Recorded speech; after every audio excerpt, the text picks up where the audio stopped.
You ever seen a ghost? Been abducted? Heard your name whispered from the other room when you're all alone? No, you say? Me either. But if you're like me, you're still fascinated by the paranormal. It seems everyone else has had an experience, and you want to believe it all. So why doesn't it happen to us? What does it all mean? How does it work? Is any of it real? Welcome to Paranorm Girl, a show that will attempt to answer these questions by taking the paranormal completely apart in search of proof. I'm not a blind believer, nor a hardened skeptic. I'm just looking for answers and willing to accept what I find. Welcome back to the Paranorm Girl podcast. I am your host, Kristen. But I'm also the guest today. That's right, how the tables have turned. This was also going to be a dark week for the show. I know, mass hysteria. It still is, but to keep it all going for another week as we amble our way on up to the season 4 premiere, I thought this would be the perfect opportunity to feature a really outstanding podcast. Middle-aged and Creeped Out covers all sorts of paranormal and supernatural topics.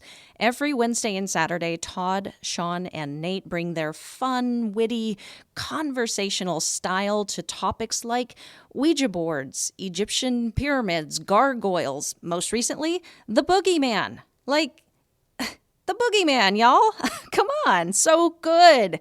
And of course, they shake it up here and there with a guest, and I was so lucky and very excited to be invited to join them on an episode recently. So I'm going to play that conversation for you now. Enjoy. Hey, Creepies. We have a special guest for this episode. She is a fellow podcaster. She has an awesome podcast called the Paranorm Girl Pod, and her name is Kristen. And let's welcome Kristen. How are you? Hey, I'm doing good, guys. How are you? We're great. Doing well. Thank you for coming. Doing well.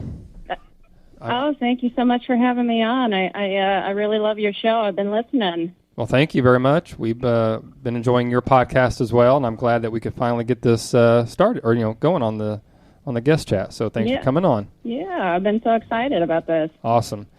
So let's get into, if you want to tell our listeners a little bit about yourself, maybe your background, where you're from, and then how did you get into podcasting and this paranormal genre?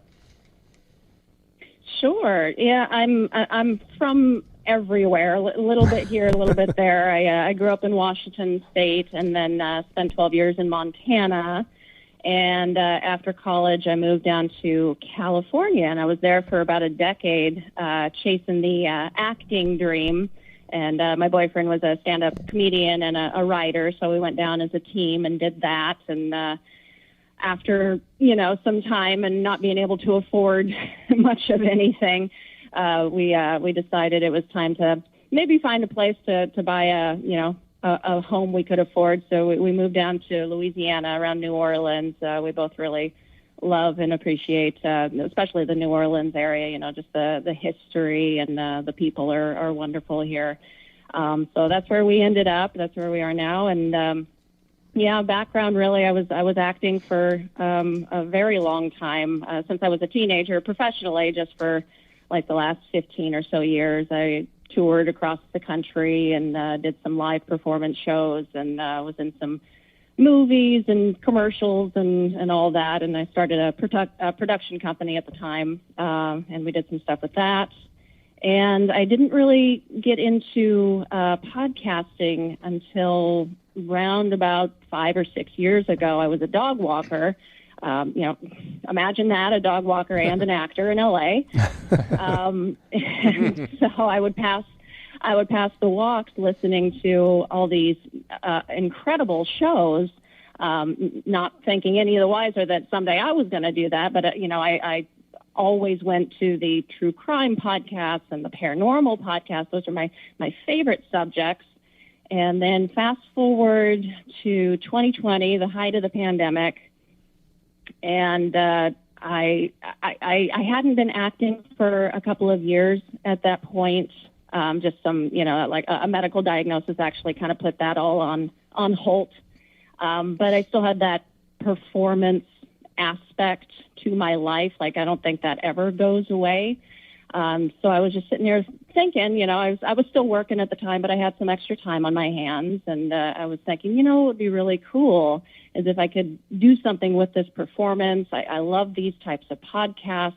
I don't know what I would talk about. I do love the paranormal, but I'm no expert in anything. And then it kind of clicked. It dawned on me, maybe that's where I can come from, is the fact that I'm not an expert on this stuff. I'm a fascinated, skeptical believer in this stuff, but I don't really know what it all means. I don't really know what I believe or think about it because I don't know that much about it, like the nuts and bolts about it.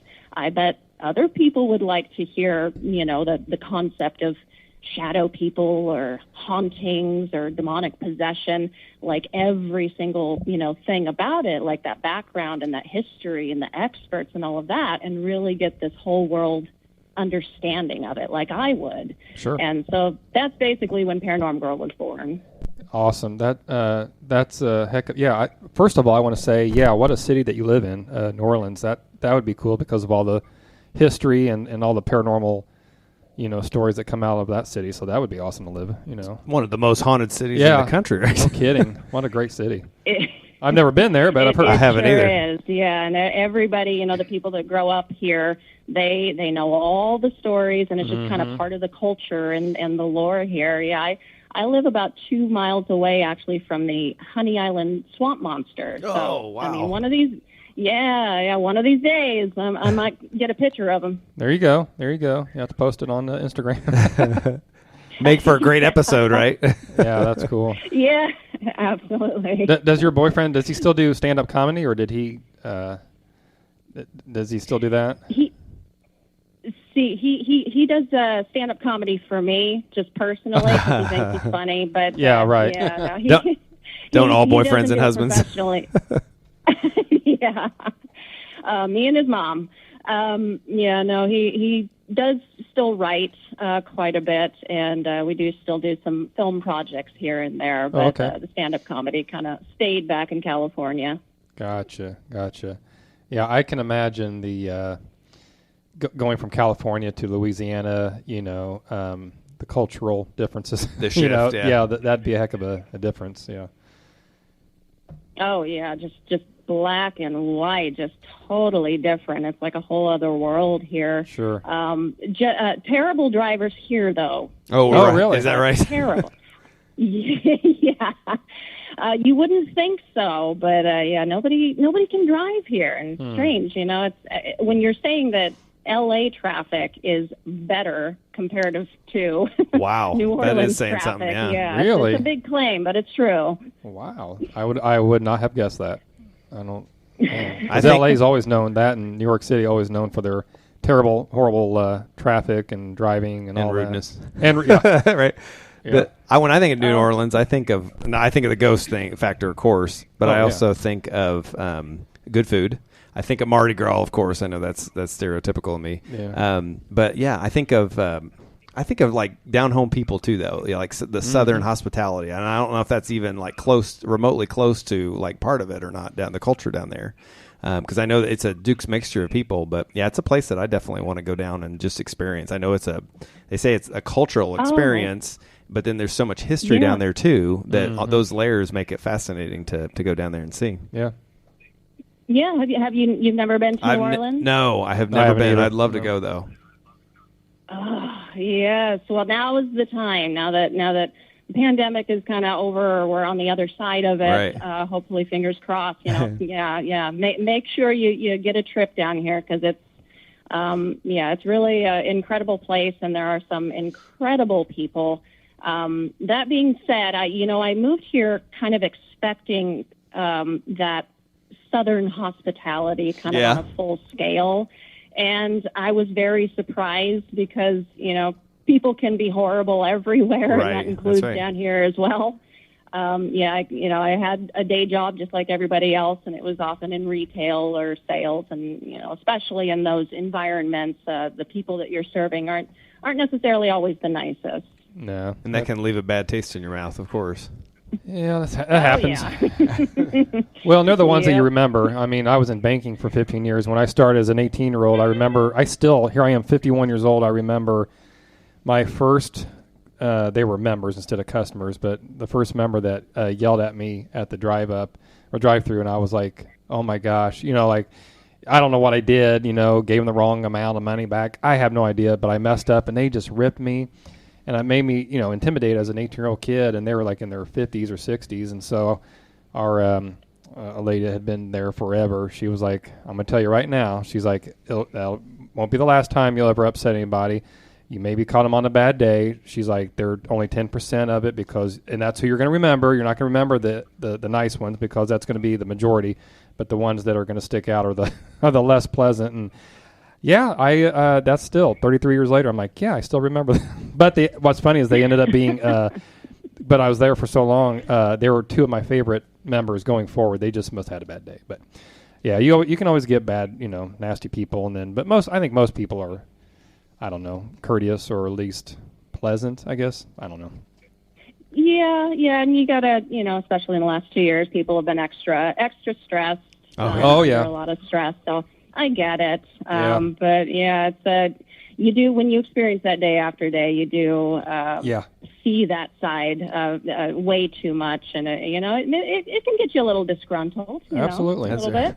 That's understandable. Especially too. retail. I've never worked in. Well, I did. I guess I Food, worked retail, healthcare system, and banking. I think those are. Anytime you deal with the public, it is. Yeah. It can be rough. Yeah. Yeah. No, I get it. Yeah. So living in New Orleans, Kristen, do you have you gone on any of the tours or anything like that, and any investigations or anything? Yes, they used to offer this awesome. It was a paranormal, like overnight paranormal investigating tour. Actually, we went on, and you spend the entire night, like 8-10 hours in this back house. It was out back of the actual like people were currently living in the main house up front, but the house out back used to be the old like slave quarters back in the day.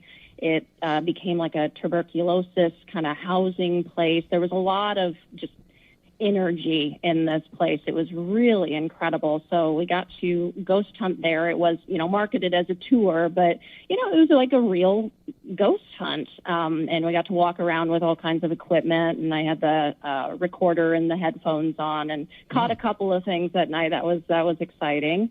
I don't think they do it anymore, but, and then we just recently went on one of the swamp tours here down at Honey Island Swamp. And, just you get on the boat. It's exactly what you would expect. You get on the boat and you're zooming across the swamp and down the rivers, and they take you all into the overgrown shrubbery, and you feed marshmallows to the raccoons and see some wildlife. Yeah, that was cool. So, but those are the only two that I've done so far. Okay. You called it the Honey Swamp. What is it called? What's the monster? It's just the Honey Island Swamp. Honey Island Swamp Monster. I don't think I've heard that cryptid. I don't know if I have. Maybe we thought we'd heard all the cryptids, and we haven't. we know we haven't. Can you what's the story with that particular creature? Yeah, well, it's a glorified Sasquatch. Really, that's all it is. There's some minor differences. Its hair is supposed to be like a yellowish, grayish, greenish with moss. Ooh. And yeah, like alligator feet. That's in some of the stories, and just stinks to high heaven. And he's just out there chowing down on the wild boars. And I keep calling him he. Maybe it's a she. I don't know. But the first sighting of it was back in the, I want to say, 60s or so. This guy and his buddy were out in the swamps hunting, and they came upon this animal. They just thought it was just, like a bear or something, just hunched over eating off this carcass. And, they were like, okay, well, we better get out of here. And they started backing away, and I guess stepped on a stick or whatever. And this thing shot up onto its feet and turned around and looked at them.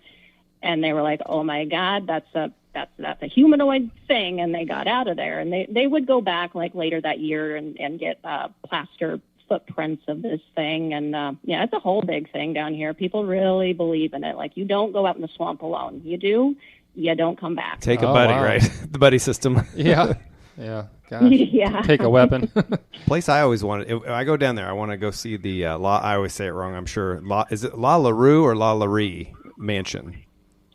Because I'm sure I'm saying it wrong. I don't know how to say it. Yeah, I don't know. I've heard it both ways, but I think it's I think so. La But that Larue, has such a horrific past, and Yeah. just some of the stories out of that. I would love. I know you're not allowed to like go in it. You can only like go close to it, but it's still. I think it's still privately owned. Oh yeah, Nate's pulling up a picture of your cryptid, your swamp monster. He's definitely one I would not want to. He or she. Yeah. You don't want a mystery date with him. No. Looks like he could rip me in half. Yeah, but the La Larue Mansion, that's another like favorite of mine, and I don't know if I mean, I know you can't go into it anymore, and like Nicolas Cage owned it for a while, right? Yeah, Nicolas Cage owned it for a while, and then I think it changed hands again. I don't know, that the amount of times that it's changed hands is kind of absurd. It's profound, but every couple of years it seems to. I've been thinking about buying it too, so change hands one more time, right? I wish. No, yeah. I don't think I wish. No. Well, with the amount of apparitions and ghosts running around there, maybe they wouldn't mind that at all. So it's that's a right. good deal. Change the spirit. Yeah, I can only imagine how many. I went to Savannah last summer with the family, and we went on a walking ghost tour. And I can't. They have tons of tours, and I can't imagine. I would imagine New Orleans has the same. I bet there's, all kinds of different companies that take advantage of that, which is awesome because New Orleans actually. But. New Orleans, yeah. I used to call it New Orleans when I was little. And then the last few years I call it New Orleans, but who knows? Anyway, but that would be that'd be an awesome city to visit for lots of reasons, but definitely the creepy factor would be very cool. Yeah, we got to get down there. Yeah, so Shawn, put that on the list. Yeah, well, I haven't been. You said you were in Savannah and did some walking tours. Yeah, we did one, and it was great. It was a perfect night, and we saw there was five.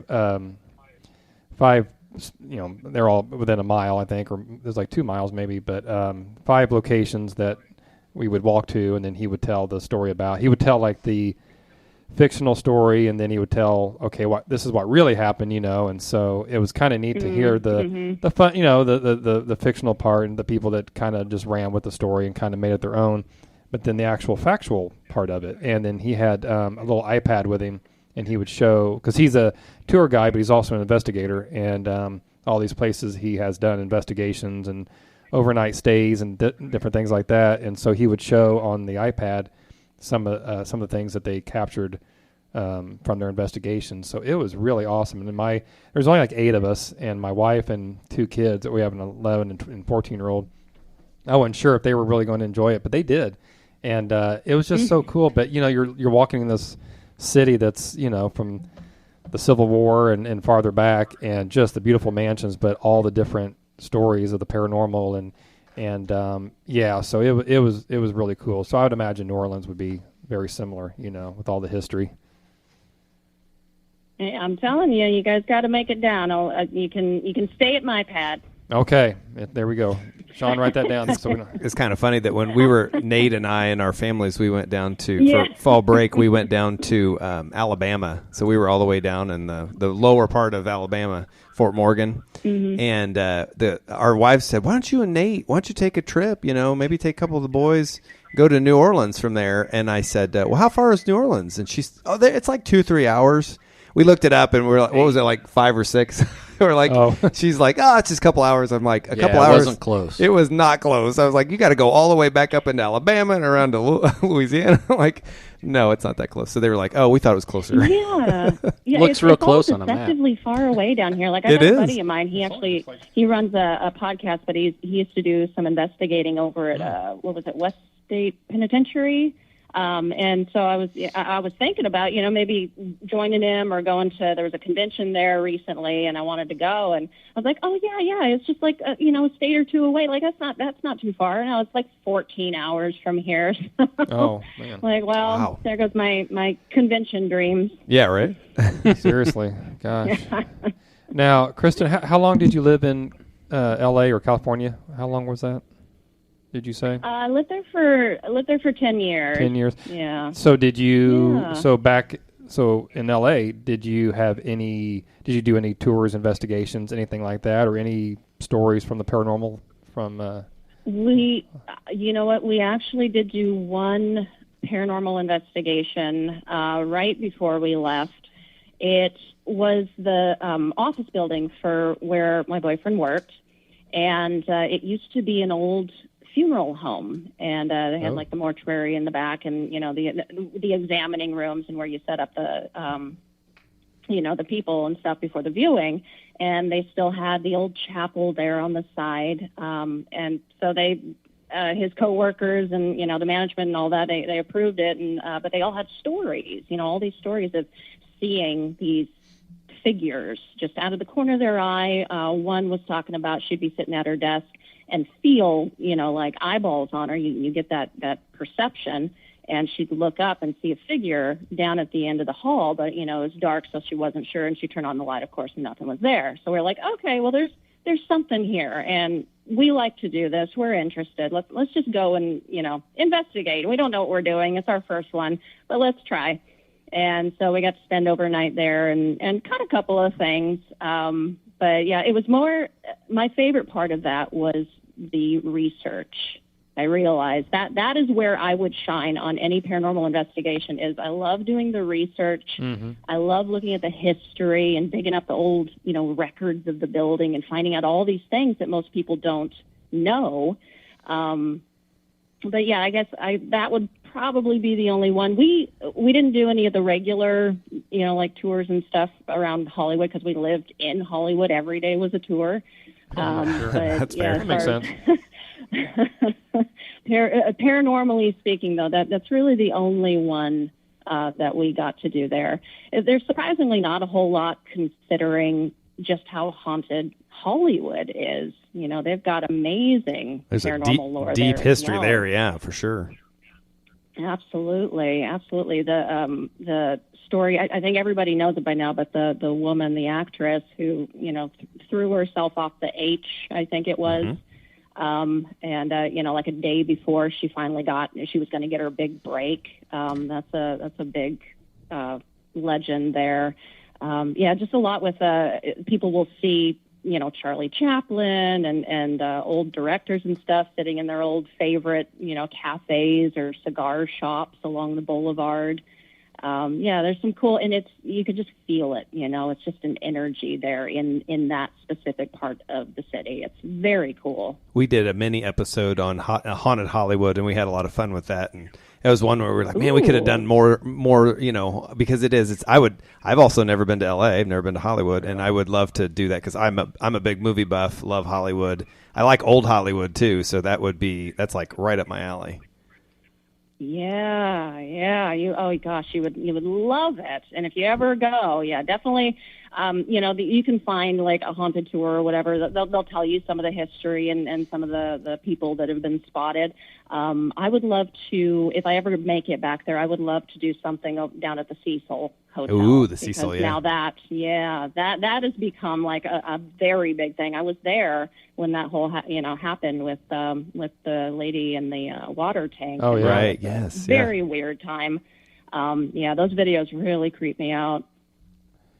I'm a big James Dean fan, and I grew up in Kokomo, Indiana, and it's real close to James Dean's hometown, which is Fairmont, Indiana. And so I grew up, my dad and my mom are big fans of his too, and all the tragedy of his life. But it's so cool. And I love feeling that connection to him because he connects into so much of Hollywood, and he was such a flash in the pan. But it's so neat to see, an Indiana boy that made it, but then it was just such a tragic end into his life. But I've always felt a connection to him too, and love like his, 3 movies and everything. So I've always enjoyed going to see his old, house. So I'd love to see, his connection there in Hollywood too, just again in a brief period of time. But that has always fascinated me. That's one of my favorites. Yeah, absolutely. Him and of course Marilyn Monroe. Yeah, just these old actors and actresses that just had these incredible lives, just legendary lives, and then, cut short like that, just in such tragic ways. Marilyn Monroe shows up in a lot lot of places, doesn't she? Yeah. She frequents all over Hollywood. I think everybody sees her somewhere. Right, exactly. She gets around. Yeah. She does. Did you ever visit Hollywood Cemetery by chance? Did you ever go there? Yes, I was there a few times. They actually did these really cool during the summer outside movie nights. And so you got to go, and it's going to sound disrespectful, but you would go and lay out your blankets between, like the different mausoleums and the headstones and all of that, and you would sit there with them and watch the movie. And saw some great movies. Blade Runner, that was a good one. Oh, gosh, yeah. and one of the actresses came up afterwards and did a little Q&A. Yeah, it was a lot of fun, but that certainly sets the mood, too, when you're it's looking spooky, around. It's spooky, but cool, yeah. Yeah. So I got to do that a couple of times. That's a cool cemetery. Yeah. So they didn't play Night of the Living Dead? Nobody'd watch it. Yeah, that'd be. I'm sure they did at some point. I missed that night. They say that's like watching Jaws in like a lake in a little tube, you know. At night, and like, oh, something's got my legs. Makes it a little uneasy. Off the beach. Yeah, the beach would be really weird. But a lake, I think I can handle it. But yeah, that's cool. No, because there's just, you see at least I do, some of the accounts I follow on social media, a lot of them go to the Hollywood Cemetery and try to get EVPs and, try to capture maybe a ghost, walking through at different times of the day or the evening. So I was just curious if you went there, because I know it's a popular destination, and of all the people that are buried there, who knows? Maybe there's something. Yeah. What do you like? I'm the host here. What do you think about like actual catching energy in cemeteries? I've heard so many different things about them actually, being there, things actually being in cemeteries. I've heard a lot of reports over my life, and it's funny that you mentioned this, because we have cemeteries around, obviously, Plainfield, where we're at here, and different areas that I've been. I've always enjoyed taking walks in cemeteries. I told my kids that the other day, that actually taking a dog for a walk in the cemetery, not normally I've done it at He's night. Weird, I'm a little weird, but there's a piece to it. I already know. Yeah, right. There's a piece to it, and I was walking our dog Judith the other day, and I was thinking that, and I don't know. I even went by like the mausoleums, and I was just you just get this energy. So I truly believe that there's possibly stuck energy. I like to think that our ancestors, relatives, have moved on and they're not really there per se. But I think there's definitely energies in there. Sometimes dark. I mean, I don't know that it's always light. But I've always gotten, for at least the ones I've been through, have always been very peaceful. I know there are cemeteries out there that don't have such a good reputation, but I find that there's a peaceful energy. I honestly have not even thought about it. I think, just with my faith, I believe that it's either. I don't think my dad, is at his grave. I haven't seen it in 20 years, 25 years. That's not true. Geez, about probably 10 or 15 years is what I meant to say. But I think there could be something, some type of energy in graveyards or cemeteries. I just don't know. I really haven't thought about it. Yeah. Now. We have some amazing cemeteries here. Of course, they're all tombs, above ground tombs. Yeah, right. For reasons you would know. But actually, one of my ancestors is buried over in the Metairie Cemetery, and I just went this last week to visit her tomb. And I'll sit out on the steps that are out front and like talk to her as if she's there. But I'm sitting there afterwards thinking like, that would be terrible. She died in 1925. I hope that she's not still just like sitting here like sitting on the dock of the bay, waiting around. Right. You hope for better, right? No, I get it. Yeah. I don't. Of all the different places that you can go, as far as hoping to have a paranormal experience, meaning like, haunted, graveyards, cemeteries, hospitals, asylums, and all that. Those places are I was gonna say the cemetery is the last place I would choose. I haven't really been big into it, I think the interesting thing about it is that maybe, like, as humans anyway, on this side of it, we are probably more receptive when we're in a cemetery because we're thinking a little bit more the spiritual sense of it. And maybe that's when, because I think you can connect with people anywhere on the planet, honestly. That on the other side, I don't think the veil is I think it's very thin. But I think that maybe we're just some of us are more receptive in the cemeteries to our loved ones. Yeah. So I think that may be part of it, the psychology of it. Yeah, kind of tuned into that energy or frequency or something. Yeah, I agree with you. I think we can connect with them anywhere, but there are certain locations that just kind of invite that extra sensory from you, like just having your feelers up, I guess. That's right, yeah. I mean, I think we all have a bit of a psychic ability or that ability to connect. We some of us just we don't always remember some of the powers that we have, but or aren't aware. Yeah. But yeah, I think that does elicit in us. That's my belief. Yeah. Well, I've been starting research for the next season, actually, and learning quite a bit. It's all about psychics and mediums, and I don't really know much about it. I usually don't with these subjects that I go into, but just reading a lot from, books and various online sources, of course, but people saying that, we all have these abilities to do this. It's just a matter of, it's like a muscle. You have to strengthen it for yourself. So you have to practice and kind of tune into it and, just be aware. And I don't know if that's true, but I'm kind of testing it for myself for the next couple of months. I've been reading a how-to book, how to do it, and there's a lot of meditation involved. So, right. If anything else, maybe I'll just be a lot less stressed by the end of it. But, That's right, yeah. That'd be cool. Meditation's always a good thing, right? I wanted to say one thing, and that this connects back into your podcast. I like the way, first of all, I like the music. It draws you in. Your voice draws you in. But I like the way that you take the paranormal and you're taking it apart, you're dissecting it, and you're trying to understand it from a very scientific, analytical view. And one, you're very clear, like, I haven't had experiences, but I would like to. I'd like to know why people are having them. So I find that fascinating that you set up that frame of reference early. And I think that makes people very comfortable. Like, okay, I'm right there with you. I understand. So I like the fact, and you feel like a truth seeker to me, somebody that's like, I'm looking to see, I may not understand it all, I may not believe it all, but I want to know, I want to find out. So you're talking to as many people across the spectrum as you can to get your answers and to get your truth.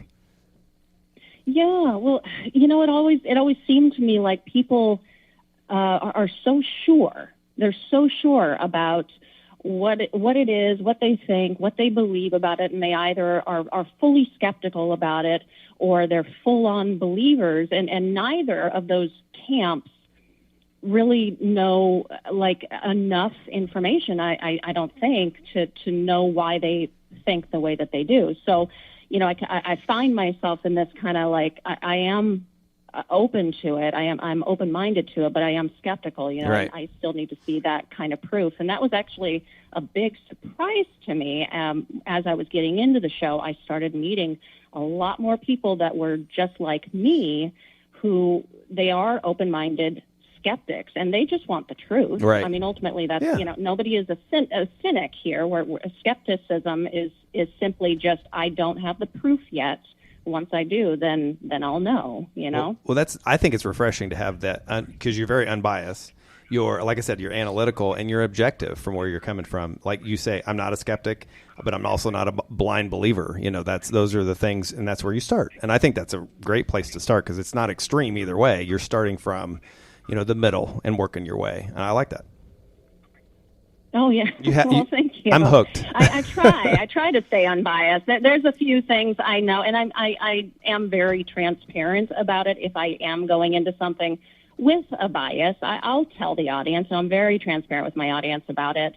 Especially with the demons and possession stuff I just did. I did have a bias going into it, but even with that bias, tread carefully, right. I still want the truth at the end. I want to know, or as close as I can get to it. Of course, we'll never fully have the truth, but as close as I can get to it, and based on the things that I learned, then I'll make a decision. So I do try to, tread that fine line and stay as unbiased as possible. I think you do a good job with it. I really do. I'd agree. Well, thank you. Thank you. Now we've gone and done a few investigations, and I have had some experiences, but I am still a skeptic.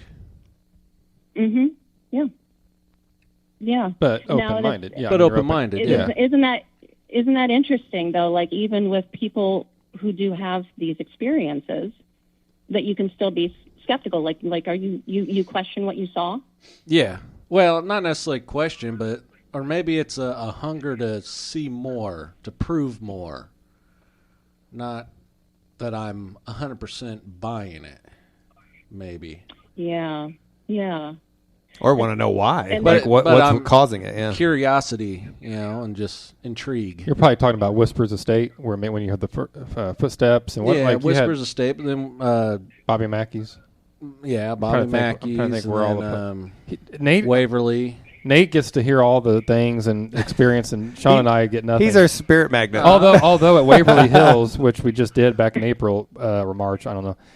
Shawn and I had a few. We things. did. We Yeah, did. you guys had Yeah, some. we all. Yeah. Yeah, we all actually did. And you can't like dismiss it because we did hear something. Now, what caused it, we don't know. So that's when you go into maybe on it's an this, maybe it's not investigation, don't leave Nate's side. That's our Right. tip from now on. I think it's more of a thirst for more. Yeah, it gives you a little. So I hint. stay skeptical to hopefully see more. Yeah.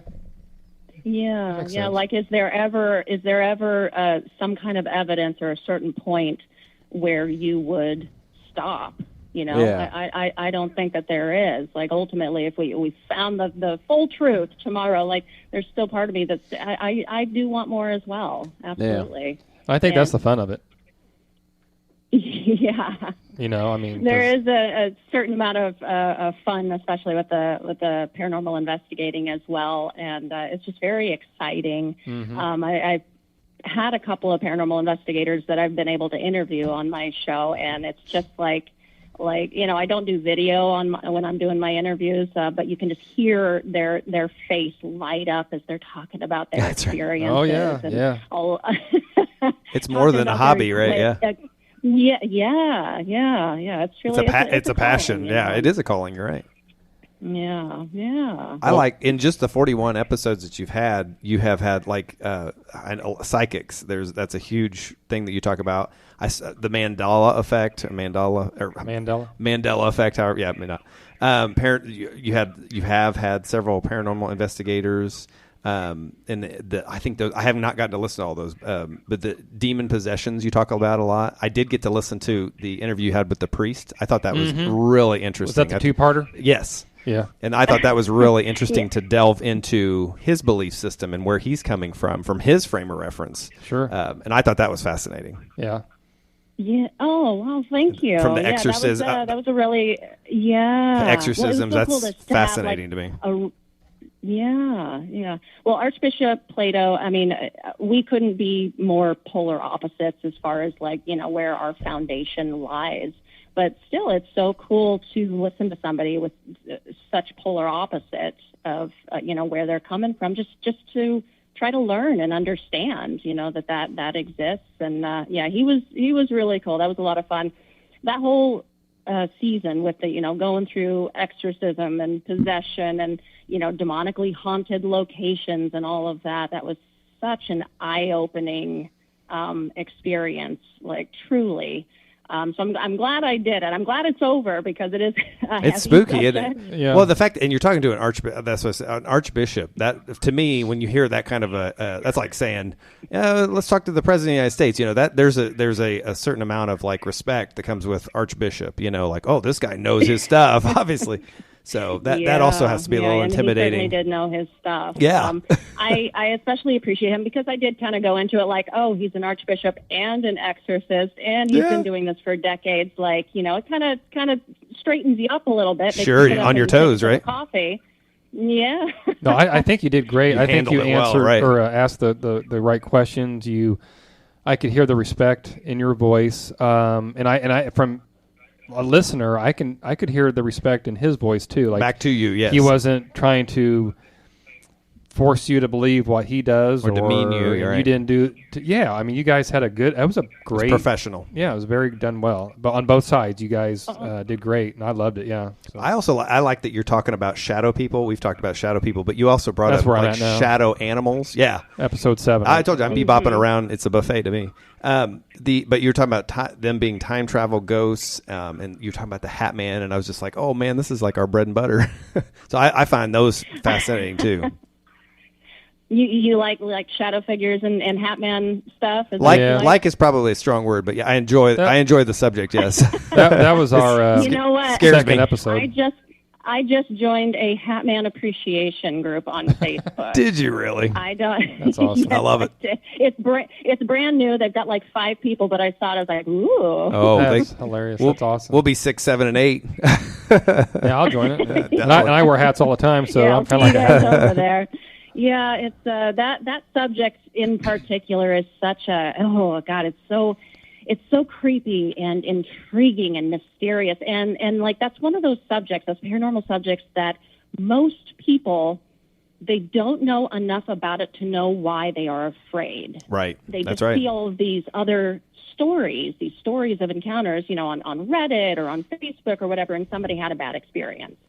But, as I was going through it, and this has been one of the biggest revelations throughout this whole thing, is that fear it stops progress, and it stops you from learning what the truth is, what's really going on, what is your truth. But yeah, just that fear. And so they take that and it makes them afraid. So they think it's all bad when that's not necessarily the case. And that's not, the conclusion that I arrived at anyway, by the end of it. But yeah, that's, shadow figures and the Hat Man and, the old hag and all of that, those nighttime creepy crawly creatures, those really intrigue me. There's a lot of people have had experiences with said, shadow people, and they said they actually felt comforted. Like right? They actually yeah. felt like it was a guardian angel type presence. They didn't feel intimidated, scared. They didn't think they were going to be attacked, and they felt comfort. They'd maybe wake up, and whatever reason they would see this creature, and then they would actually just fall right back to sleep. I don't know. They just felt like it was something there that was not going to like it was. And a lot of them say that they're more interested in us. Like they're trying to figure out what the heck are these? Us out. Yeah. What are these creatures? Yeah. What are these humans? I found since having this sorry. I've had. I'm so sorry to talk over you. Since having this podcast, I have found that that's the most common stories that people want to share with me. Are the shadow people, and and I've had several people tell me shadow person stories. And you're right. Sometimes they're very negative, or there's a fear base. But then on the other side, there are people that are do take comfort in them and have a whole different perspective. One girl, she said she's been seeing the same shadow person since she was a little kid. And I'm like, that to me is just wild. Yeah. I just heard a really fantastic interview with a lady who's been seeing the same shadow figure. It's a Hat Man character, not the usual one with like the fedora or the old, like 40s, 30s kind of style that a lot of people see. It's a little bit more modern than that, but been seeing it her whole life, still sees it, and she's in her 40s or something now. Still sees him every now and then, and he's always been a source of comfort for her, and always been there when she was in trouble or feeling like afraid or whatever. And there is that side of it that really made me pay attention. Was there's all these kind of negative or perceived negative experiences, but then there's these stories that you don't often hear about. Like you really have to pull it out of people that good things happen too, or just even neutral things, like neutral experiences, but good things. Like I've heard multiple stories now of the Hat Man specifically being kind of a protector almost, you know? Like, like a comfort, a source of comfort, and not doing anything that is could be perceived as negative or bad. So that kind of stuff, like how do you justify saying, well, this whole subject, all of these things are bad or demonic or evil, when you've got these good stories too? Like these things happened as well. So how do you, what are we saying here? What's going on? I think it's interesting, that whole point of what they're trying to figure out. They're trying to study and figure us out, just like we're trying to figure them out. Or, it is interesting to think that maybe, there is a benevolent. I think ultimately the universe is benevolent. I really do. I know there's there's good and evil. There's forces at work that we're not always aware of or attuned to. But I think it's ultimately benevolent. And I think I've always, ever since I was a kid, believed that good wins in the end. That is the idea. And so I do think of that too. Like just because we don't understand it, or but it's spooky or scary or creepy or gives us the chills, that there may still be a good explanation behind it. There's something positive, a positive message. Yeah. Just because something is dark, that doesn't automatically make it evil or bad. I'm with you on that. Like, I tend to believe that it is a benevolent universe as well. In fact, I've stated multiple times and throughout the episodes that I didn't really have this concept of evil, like in the universal scheme of things, evil being a real, like a thing. I don't see it anywhere but within my human experience. I see it in other humans. We do terrible things. But I've never been, attacked by an unseen force. I've never been, hurt like that or anything that I would be, perceive it as evil. So I'm kind of with you there. Like, I like to look at it all as benevolent, or they're curious, studying us, watching us for some reason, something like that, more of a curiosity thing. Yeah, I would agree with that. Yeah, I believe in good and evil in a faith-based way. But I think as far as talking about shadow figures, it's not all just one or not the other. Black and white. There's a pun there. Well, and what's interesting is a lot of people see these creatures during the daytime, in their house or outside. It's not always just in this, at 3 a.m. or midnight or whatever. It's a podcaster I listened to. His wife was by herself. And she was sleeping on the couch, just taking an afternoon nap. Beautiful day, sunny. The sun's shining in the windows, and she had kind of like that paralysis, which I've experienced. I had that, and I've talked about on our show. But and she saw a figure a little bit away from her, but close enough to freak her out. But it was a hat man or whatever you want to call him.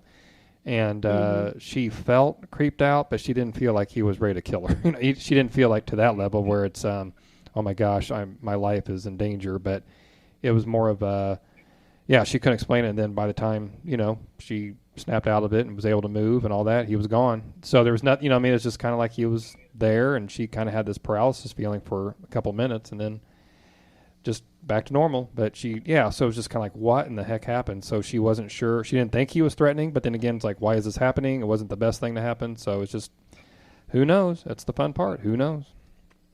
Yeah, I can't say for sure that if I were to ever encounter a hat man that I wouldn't immediately be freak out. Little freaked out. Yeah. Yeah, no kidding. Yeah.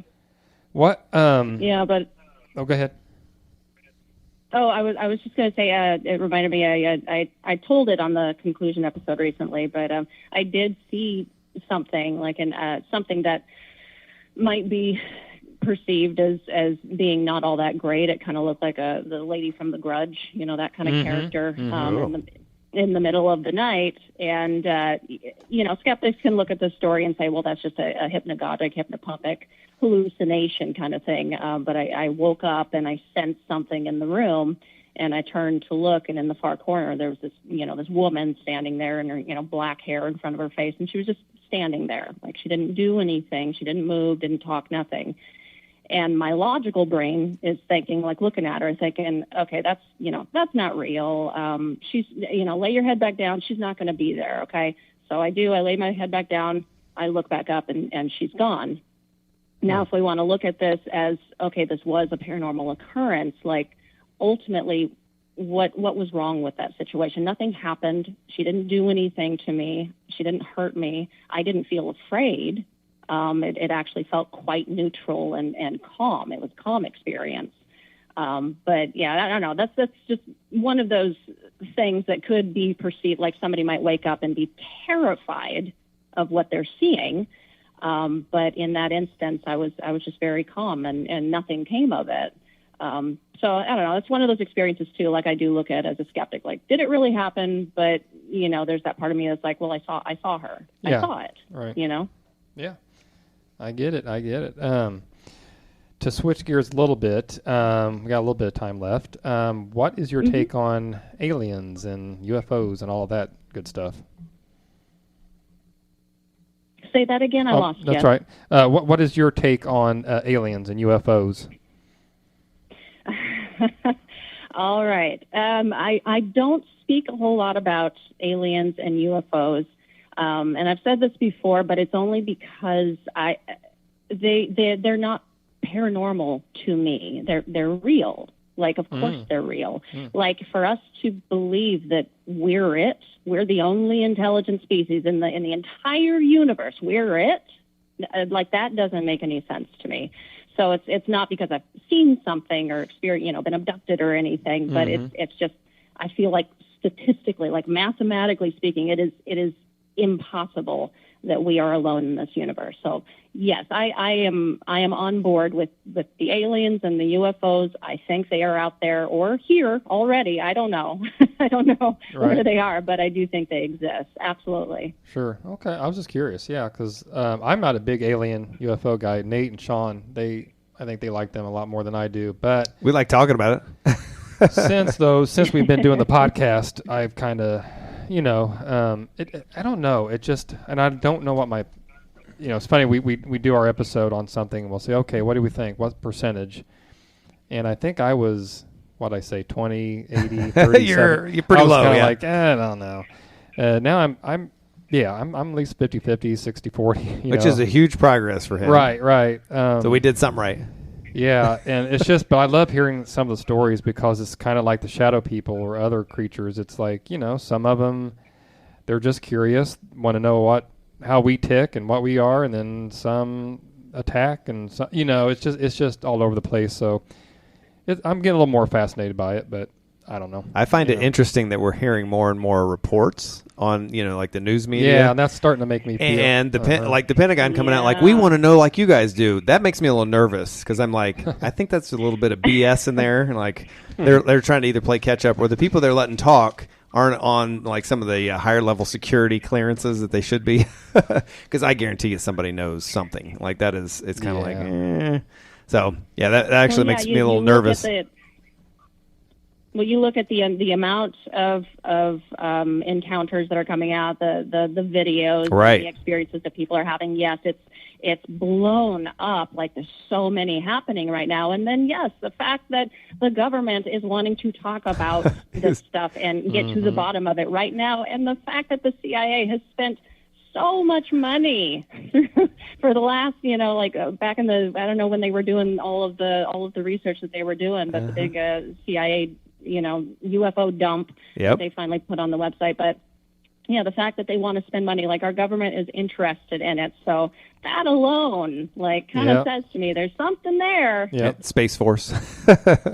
Yeah, you're right, though. It has blown up just in the last few years, and it's like just every day pretty much or something, whether it's the government or just, the different sightings and just, I'm starting to creep up to the old, like, I'm thinking there is something there. Yeah.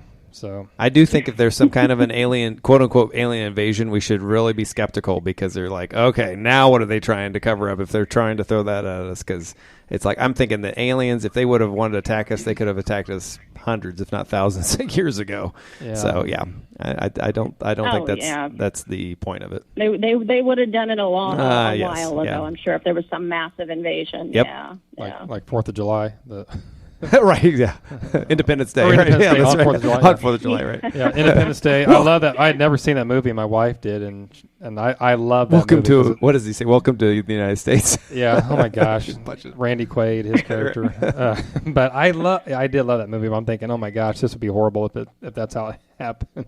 I'm like, but you know what? I don't worry about it. I don't even think about it. Like, that's one thing I'm like, whatever, but happened. I know we've got a lot on our plate right now. Oh my gosh, that's all we need, right? It's funny because it seemed like nobody cared all that much publicly. That tells a lot, doesn't it? The government was, it's like, well, we're kind of dealing with like our regular life stuff here. We're beat down, aren't we, as a people? Yeah. That's and that's a good part. At this point. at this point, would it be a relief to be abducted? Just, Yeah, right. I know. Take me on a vacation. And I think it's you talking about like with the COVID, and leading you into podcasting. It's the same thing for us. It was, oh my gosh, we're just all having our souls sucked out. What can we do to help and put some light back in this world? And that's why we do this podcast. I mean, it's great guy time. It's fun. It's interesting for us. It gives us an opportunity to feel part of something, but we're also bringing other people in to try to make sure that everybody's okay, and it is, to us, it's great. And I know you're getting to do the same thing, and that keeps your engine charged and your battery charged and moving forward and just bringing people together and giving them something else to think about besides all the horrific things that are out there in the world today. Oh, absolutely. Yeah. You're providing, I mean, it sounds weird, but you're providing a service to people, especially if they're so interested in this, and you're providing them an escape and something to look forward to every week. So, yeah, that does keep me going quite a bit. That's why I started listening to podcasts a good 5-6 years ago now. And I thought, man, I don't want to sit there and listen to conversations and people talking about this and that. But I find it fascinating. And you're right, it is. It's fun to be able to have a conversation without all the work and energy. But you get the benefits and the rewards from it. And, God forbid, you get educated or entertained. You're like a fly on the wall. Right. Mm-hmm. Oh, yeah. There's a lot of podcasts that started because of COVID. I heard one just the other day. They had no idea how to do a podcast. They don't have a radio background, anything in TV. That's us. Oh yeah, it was us. No, but and they were saying that 2020 was. They were like, okay, I got to do something, just to and there's a lot of podcasts that have been born because of that. So that's kind of a positive, of all the negative that happened. But 2020 was the year of the shite year. Man. Yeah, my show was my pandemic baby. Yeah, sure. Right. Yeah. But I just wanted to say, like a show like yours, you guys do, is a very special one in my opinion, because the way that you guys, you banter and you go through all this, and it's just fun to listen to you. It really is one of those shows where you feel like you are a fly on the wall, or you're just a buddy kind of sitting there in the background listening to a conversation. And those are some of my favorite shows. Well, thank you. Cool. Thank you very much. Thank you. That's very humbling, especially from you. And we'll send that money in the mail. Yeah, right. Checks in the mail. No. Yeah. No, we really appreciate that, Kristen. That coming from somebody like you, that you've got a great show yourself, and it's like Shawn said earlier, it's really professional. It's done well, produced well. I love the attitude and your take as far as going into this type of thing. Like, what's going on? What if there is something there? Let's investigate. Let's don't have a closed mind one way or the other. So no, you have a wonderful show. So, but we do appreciate what you just said. Very, very nice. Oh, well, very nice. Thank you so much. I'm gonna try to keep it going. Oh yeah, I was gonna say you better. we love the fact that we can link up with people like you too in this. Like, just over a year ago, we would have no idea some of the connections we'd make. So it is so cool for us. We've had a couple handfuls of these guest chats, and this is one of our favorite things to do now is to make connections with people. Oh, same. This has been one of my favorite parts about this. The people I've been able to meet. Now you guys, but I've made some incredible friends just by doing this. Like I never would have met them otherwise, and they're just the coolest, smartest, just neatest people I've ever met. And I'm especially grateful for that. You're talking about Nate now, aren't you? I got it. Yeah. We got it. Wink, wink, and nod, nod. Just Nate. Nate. I don't blame you. I agree. I was going to ask you, and then we'll wrap it up here and won't take any more of your time. So that kind of leads me. I was going to say, what's well, you kind of answered it. I was going to say, what's some of the favorite things of doing your podcast? Obviously, like we just said, getting to interview and meet people. But what else kind of keeps you going? And is it I don't know. Anything you can think of that. What drives you? Yeah, that's a perfect question. What drives you? Yeah. What continues to drive me with the podcast? Yeah. Right. Yeah. It really is this insatiable need to learn. I'm a big advocate of the education aspect of it. Like this was always going to be a massive education, yes, for others, but for myself. Like, I am genuinely, every single week that you hear me talking on there, like, I'm learning a lot of this stuff for the very first time, and it just keeps me going every single week because, I get through this stuff, and I imagine, or I hope that the audience is hearing a lot of stuff for the first time as well, and just kind of keeps you pulled along, intrigues you. And I love education anyway. I'm a lifelong learner. That was always my school was a favorite of mine. So that is a big part of it. The mystery of it, I guess. Whereas a paranormal investigator is going to keep, investigating because they're driven to do it. It's their calling. And it's me with this mystery, this ultimate mystery. And, I want to get into really, really big stuff, deep stuff. I want to do end-of-life stuff, near-death experiences, past life stuff, the really big, ultimate questions. So I'm driven to get to that point. At some point, I'm not quite ready for it yet, but hopefully, one of these days I'll be able to get to the really big questions that I have. I'm excited for that. Your passion for it is contagious too. I have to say that. Truly. Oh, thank you. Goodness, thanks. Well, I would suggest that all of our listeners listen to her podcast. And Kristen, why don't you tell our listeners how they can find you, follow you, reach out to you, all that good stuff? Oh, yeah, absolutely. You can find me on any of the socials at Paranorm Girl Pod. I'm always looking for stories. I do like to read listener-submitted stories of their personal experiences at the top of the shows when I can get them. You can pod at gmail.com. And if you want to learn anything else about myself, see any of the past episodes, anything like that, reviews, merch, go to paranormalgirlpod.com. And, I think that's it. And, of course, I'm on all of the platforms as well, so Apple, Spotify, all of the platforms. Awesome. Well, you've got 3 listeners here, and I just want you to be more successful and just keep going at it. And you do a great job, so keep doing what you're doing, Kristen. And we thank you for coming on our little show. Oh, well, thank you guys so much. This has really been an honor. Well, thank you for your time. We truly appreciate it. Yeah, reach out anytime. Hey, do that. Real quick, do you have merch? Do you sell merch?